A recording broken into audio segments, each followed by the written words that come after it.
Bryan Danielson has a limited number of matches left in his wrestling career, period. And to waste one of them on a guy who, regardless of being 7 feet tall, has been portrayed as nothing but a lackey to Jeff Jarrett and Jay Lethal for his entire AEW career is insane to me.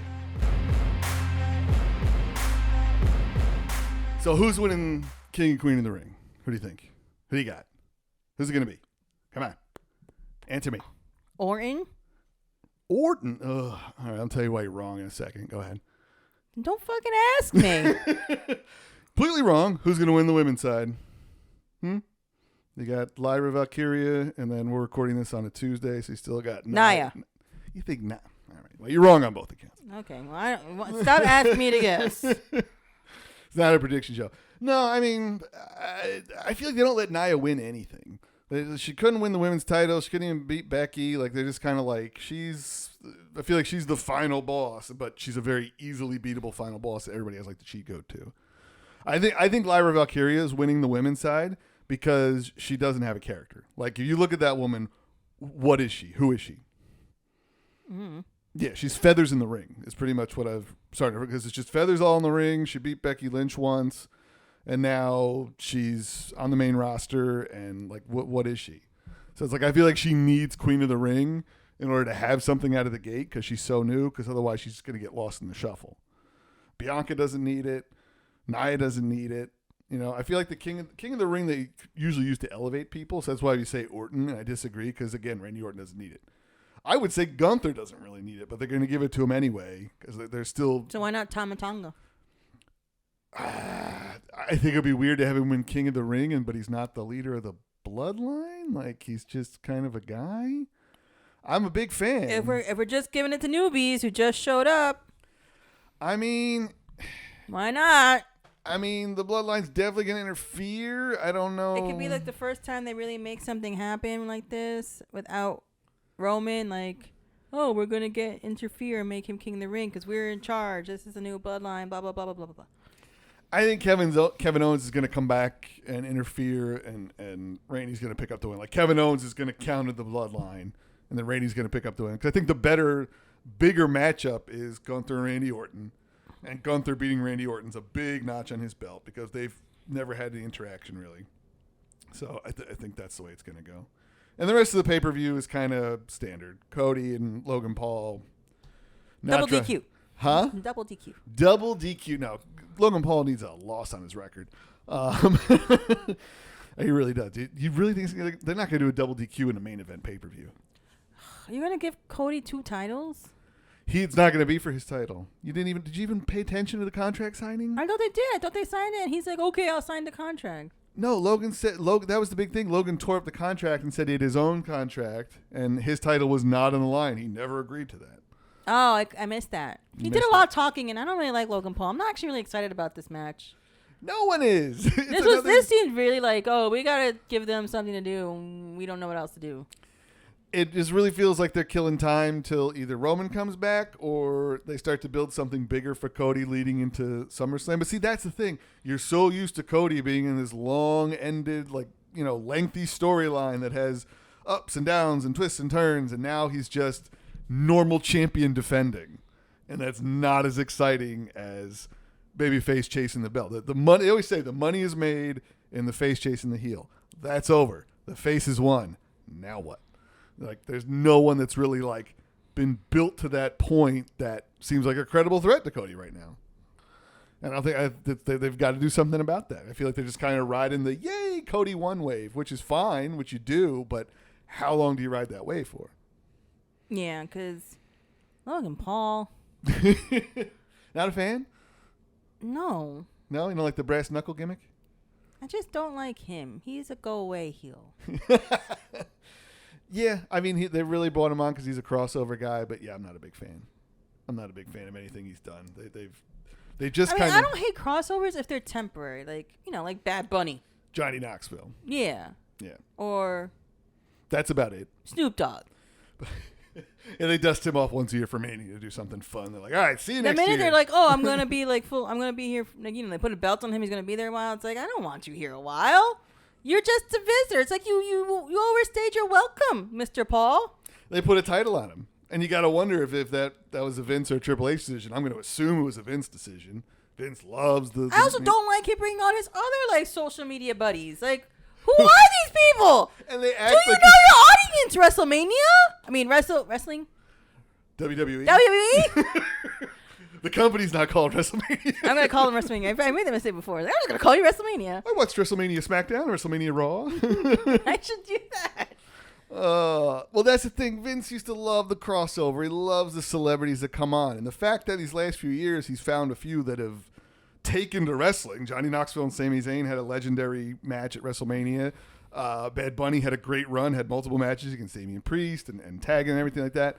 But yeah, Logan Paul, he's had some good matches. He had a really good match with Roman Reigns. But I mean, who would have a bad match with Roman at this point in his career? But yeah, at this point, I feel like, man, you put that belt on him. Like, you got to get that belt off him. And a lot of people are already talking about SummerSlam in Cleveland. That's kind of Logan Paul's home. I don't think he's actually from Cleveland area, whatever. Talking about LA Knight, maybe taking the belt off him because LA Knight's yet to hold the singles title. You know, he's fought for the championship against Roman, but they're like, man, beating Logan Paul in his home would be that big, like, you know, F you moment to Logan Paul. And maybe, although I think he signed like a 3-year deal, he'll ride off into the sunset for a little while till Mania comes around. I don't know. Yeah, like, he can make money anywhere else. You don't have to. He does. Like, don't come around here. He was boxing. He's got the prime drink. He's got And all he that doesn't crap. seem over the top. Like, he doesn't seem like an over the top personality. He just seems over the top. You know, like, he's a douchebag. Yeah, and I'm not here for the douches. You know, like, I'm not. You want a little something more. Like, this isn't. I want a heel that I'm like, you know, even I prefer Dominic Mysterio to this guy, and I hate Dominic Mysterio. Whoa, what? Because I'm invested. I want to know what this Liv Morgan shit's going to be about. You like the drama. It goes back to the drama. This is Housewives shit. He's got a broken arm. He's got a porno stash. He's like, what's going on with this guy? And there's no way in the world. Like, this is ridiculous, right? Because Dominic Mysterio is not getting 2 bad bitches ever in the real world. You get 1 maybe. If you're lucky. But, like, he got Rhea Ripley over here, and then he got Liv Morgan. No. Well, it's a revenge tour. I know, but I'm invested. I like this. I'm not mad about it, but it's just, like, ridiculous. He's the revenge, F. Yeah, I like it. And I can't use the word because YouTube will get mad. You're really bitter about this. I'm very bitter about this. Grow up, YouTube. Anyways, before you go on a rant about this.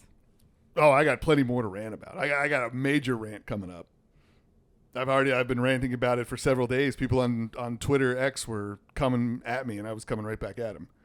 Because Daniel Bryan versus Satnam Singh is the dumbest match I've ever seen So booked. I'm just going to sit back and let you do your thing. It's the dumbest match ever. Do you want to see this match? I want to see no matches on AEW. All right. Well, that's... Gun to your head. Would you watch this match? Would you let them blow your brains out? Mm-mm. I probably can't put that on YouTube either. And I'll tell you why.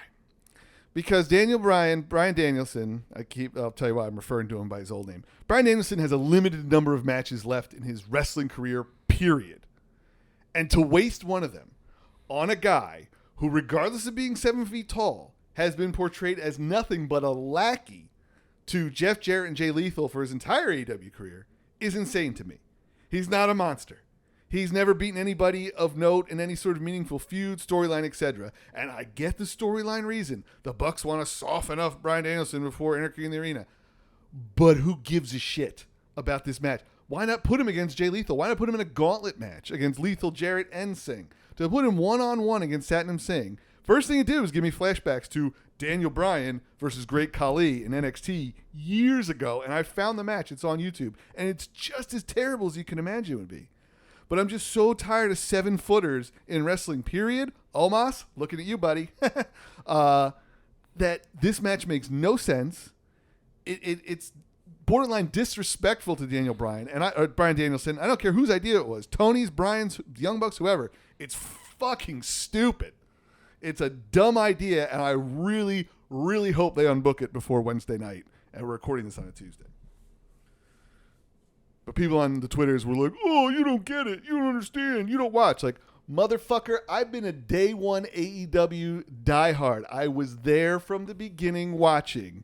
I've seen every single episode of Dynamite. So fuck off with that nonsense. This match is bullshit. 110% bullshit. Well, if I can do a rant of my own. What are you going to rant about? What are you mad about? This is what I've been saying the whole time about AEW. I want to see AEW do well. I do. I'm rooting for you, AEW. And they do well. But don't, like, if there's a real critique, if you want to see something grow, right? Mm-hmm. And there's legitimate critique to what they're doing, why do these AEW fandoms, like, come at people so hard? Like, they are ridiculous. They're like Phillies fans. They are. Yeah. Like, I don't hate the Yankees. I hate Yankees fans.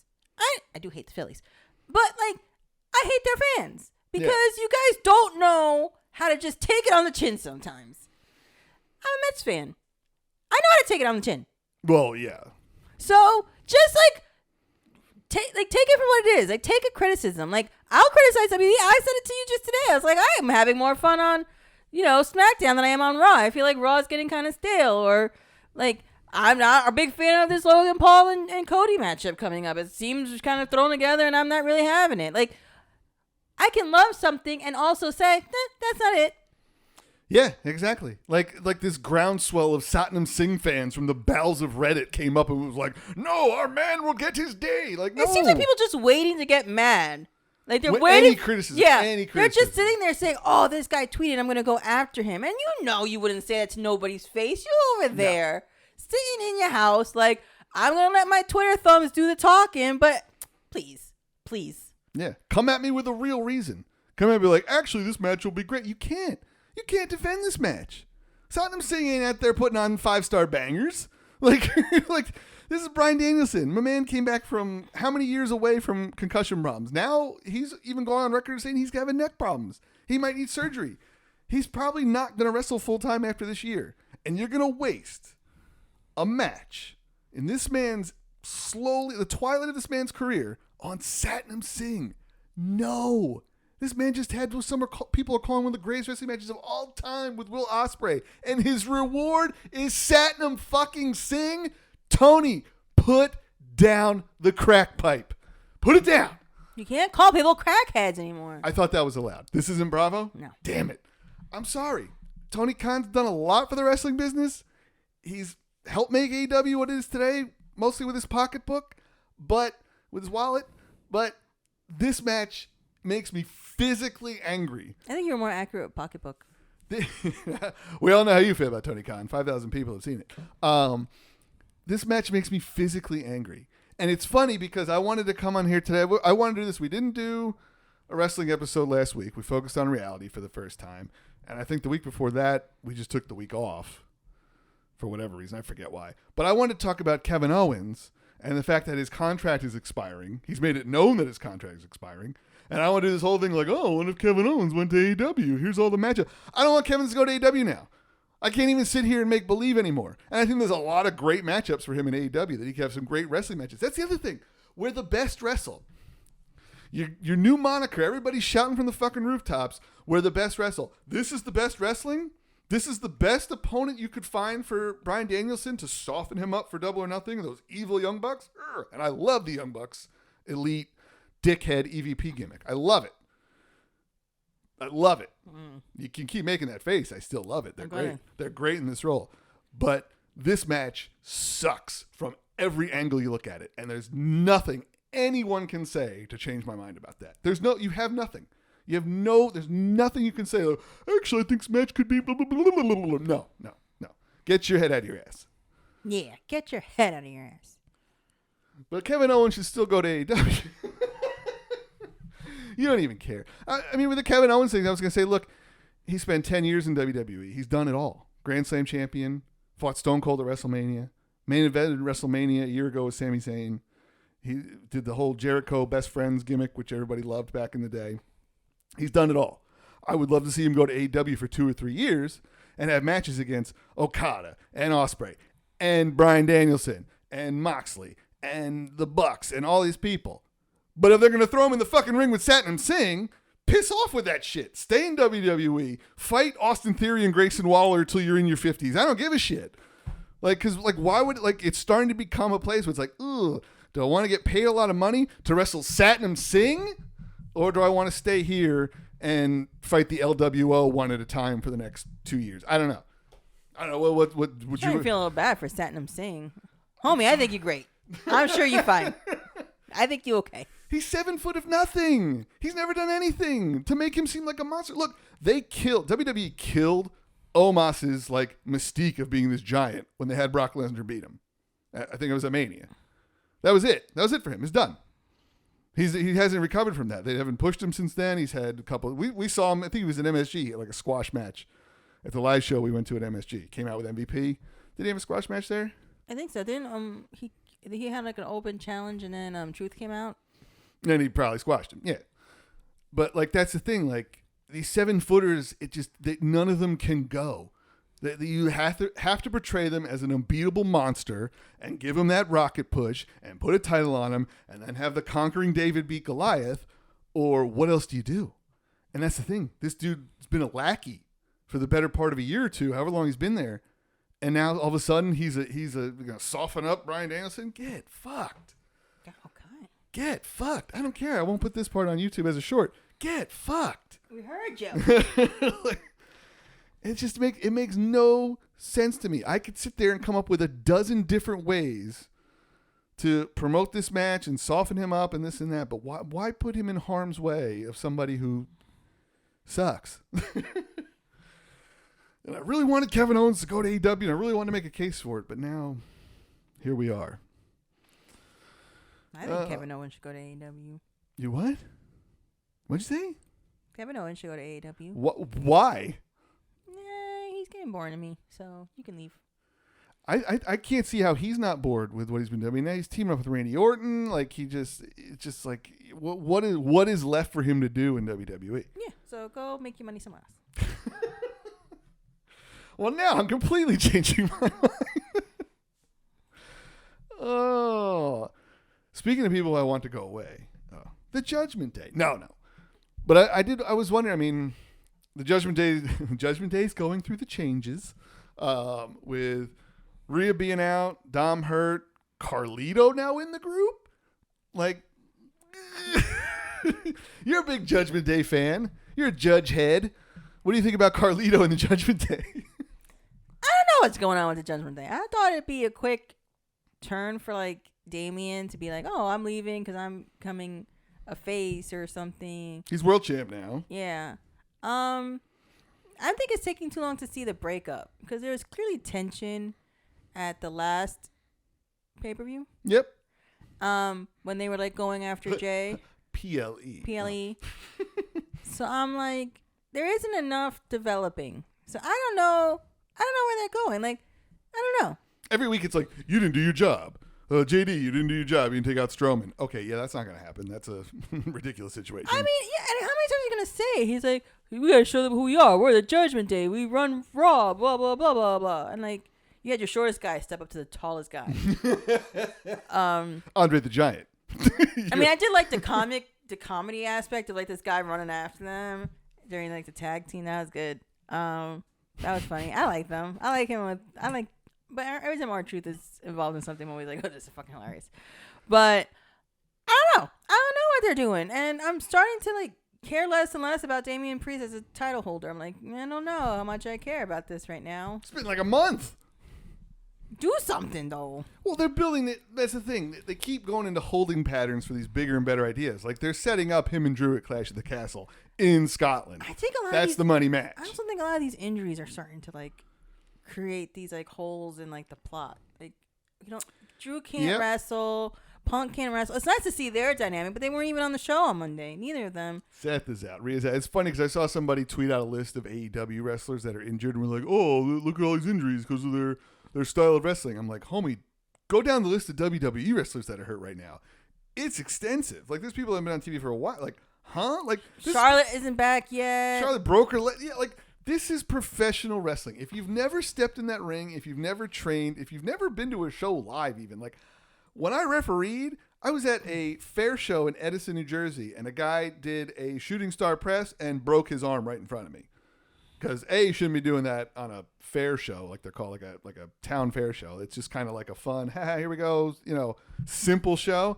Like, injuries can happen at any time. It has no difference whether it's AEW, WWE, what the style is. Like, it just happens. So again, like if you don't know what you're talking about, shut up. Like, but you're right. It's creating like they have to like fill gaps. Like Drew's on the sideline. He has a hyperextended elbow. So they just have him kind of like talking, which he's great at. And social media stuff is great.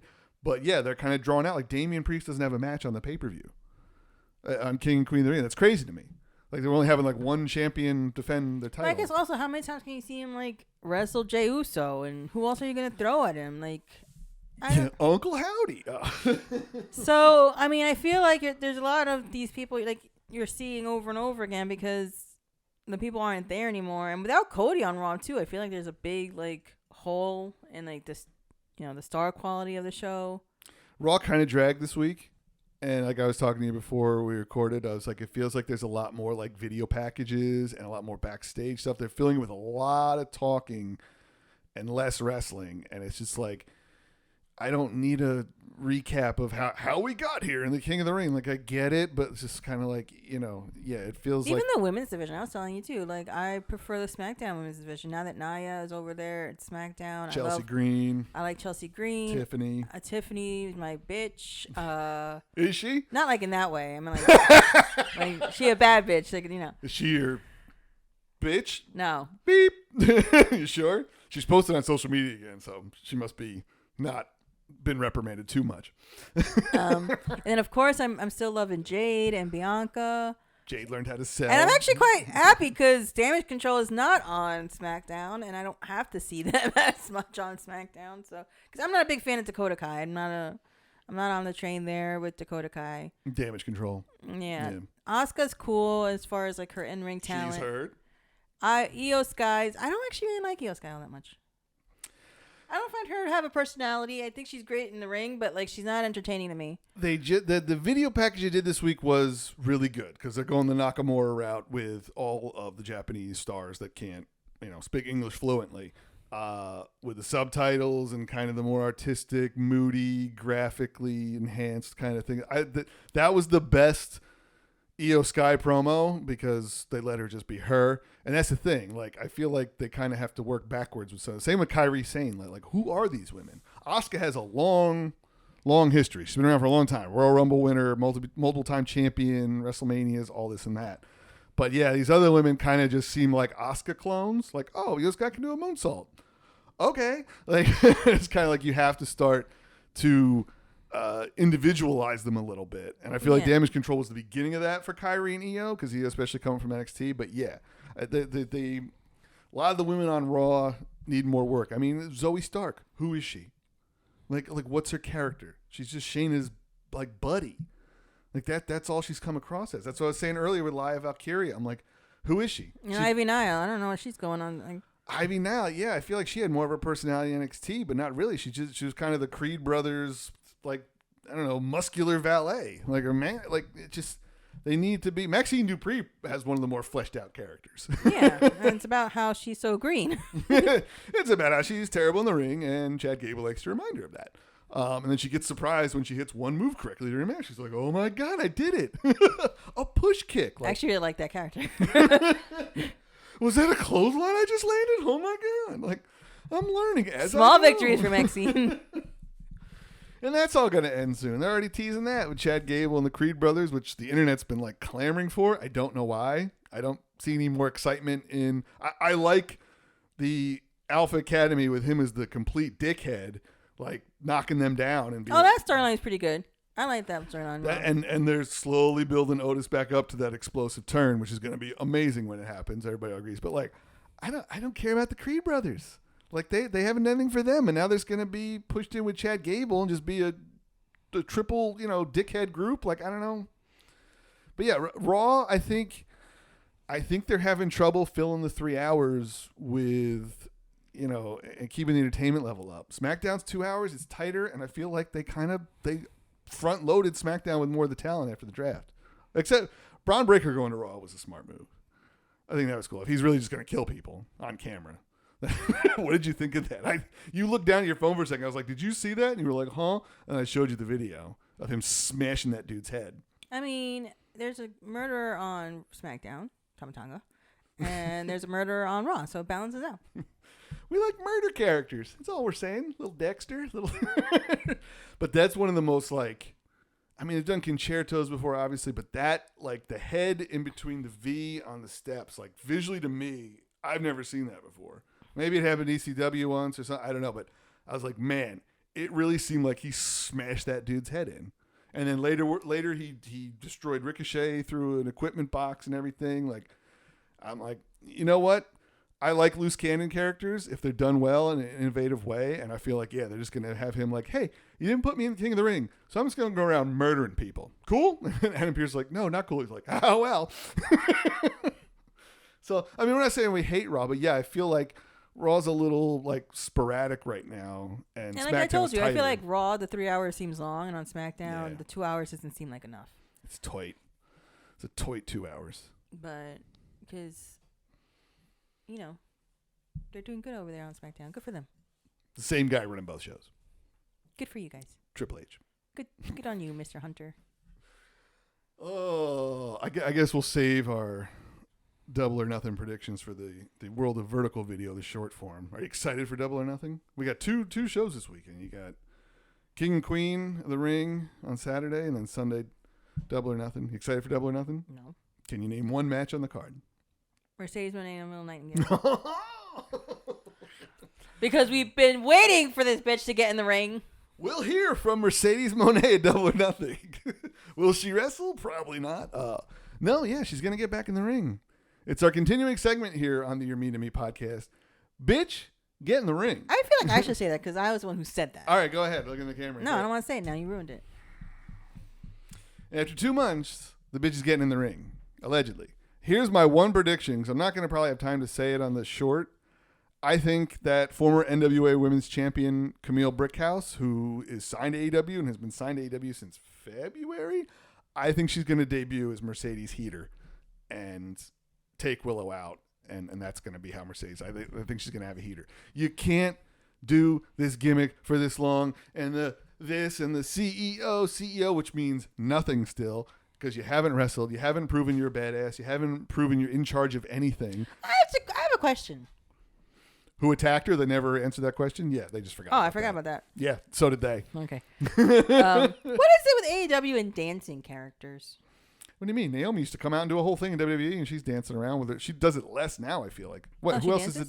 Naomi used to. She's to a big dance routine when she Well, came like, out. you know, Mercedes does this, and then she just stands there sometimes and just does this. It's really weird. That's the toughest thing a woman can do, is stand there with 4-finger rings and remind people of her position in a fictional company. But then, like, Sammy Guevara does this thing. That's Daniel Garcia. Oh, they're the same person. They've done a great job separating those two. Daniel Garcia does the What's with that?